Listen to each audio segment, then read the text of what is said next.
नमस्कार, हर हर महादेव, जय भोलेनाथ। आप सभी का स्वागत है।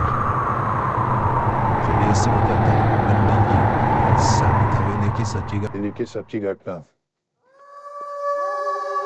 बरसात की अंधेरी रात थी। घने जंगल के बीच एक पुरानी हवेली खड़ी थी।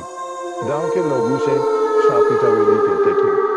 उनका कहना था कि जो भी रात में उस हवेली के अंदर गया वो कभी पहले जैसा लौट कर नहीं आया। गांव के मुखिया ने प्रसिद्ध पंडित जी को बुलाया। उन्होंने कहा, पंडित जी, कई सालों से इस हवेली में अजीब घटनाएं हो रही हैं। रात होते ही चीखें सुनाई देती हैं, दरवाजे अपने आप खुलते हैं और लोगों को सफेद साया दिखाई देता है। पंडित जी ने शांत स्वर में कहा, यदि कोई पीड़ित आत्मा है तो उसका उद्धार करना हमारा कर्तव्य है। उस रात पंडित जी गंगा जल, रुद्राक्ष, दीपक और पूजा की सामग्री लेकर हवेली पहुंचे। जैसे ही उन्होंने मुख्य दरवाजा खोला तो तेज ठंडी हवा चल रही थी और दरवाजा अपने आप बंद हो गया। अंदर चारों तरफ धूल, लकड़ी के जाले और टूटी हुई तस्वीरें थी। अचानक ऊपर की मंजिल से किसी के चलने की आवाज आई, ठप ठप ठप।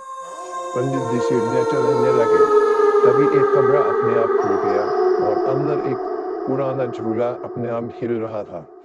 उन्होंने मंत्र का जाप शुरू किया। तभी पूरा कमरा कांपने लगा और एक सफेद साया धीरे धीरे उनके सामने प्रकट हुआ। उसकी आंखें लाल थी और आवाज भारी, यह हवेली अब मेरी है, यहाँ से चले जाओ। पंडित जी ने बिना डरे मंत्रोच्चारण जारी रखा। अचानक दीवारों से फुसफुसाने की आवाज आने लगी। ऐसा लगा जैसे सैकड़ों लोग एक साथ कुछ बोल रहे हों। तभी हवेली की सारी लाइटें जो वर्षों से बंद थी एक पल के लिए जल उठी और फिर तुरंत बुझ गई। साया और भी शक्तिशाली हो गया। उसने पंडित जी को पीछे धकेलने की कोशिश की, लेकिन पंडित जी ने गंगा जल छिड़का और ऊंचे स्वर में मंत्र पढ़ने लगे। अचानक हवेली के तहखाने का दरवाजा अपने आप खुल गया। पंडित जी नीचे पहुंचे तो देखा कि वहां पुराना संदूक रखा था। उसके अंदर एक डायरी और कुछ अनजाने कागज थे। डायरी में लिखा था कि कई साल पहले लालच में आकर हवेली के मालिक ने अपने ही परिवार के साथ विश्वासघात किया था।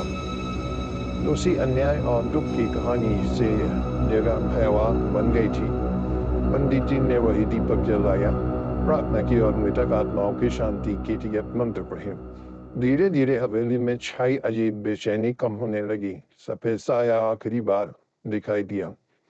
उसने पंडित जी की ओर देखा और फिर धुएं की तरह गायब हो गया। सुबह जब गांव वाले हवेली पहुंचे तो उन्होंने पहली बार उस जगह को शांत पाया। पक्षियों की आवाजें फिर सुनाई देने लगी। लेकिन जब पंडित जी गांव लौट रहे थे, उन्होंने पीछे मुड़कर हवेली के सबसे ऊपरी खिड़की की ओर देखा। वहां एक काली परछाई खड़ी थी। वह धीरे धीरे मुस्कुराई और अगले ही पल गायब हो गई। क्या हवेली सचमुच से श्राप मुक्त हो गई है या फिर कोई शक्ति अभी भी वहां मौजूद थी? दोस्तों, जानने के लिए बने रहिएगा हमारे साथ नेक्स्ट पार्ट में। धन्यवाद।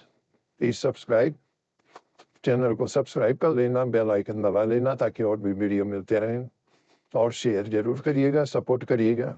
धन्यवाद।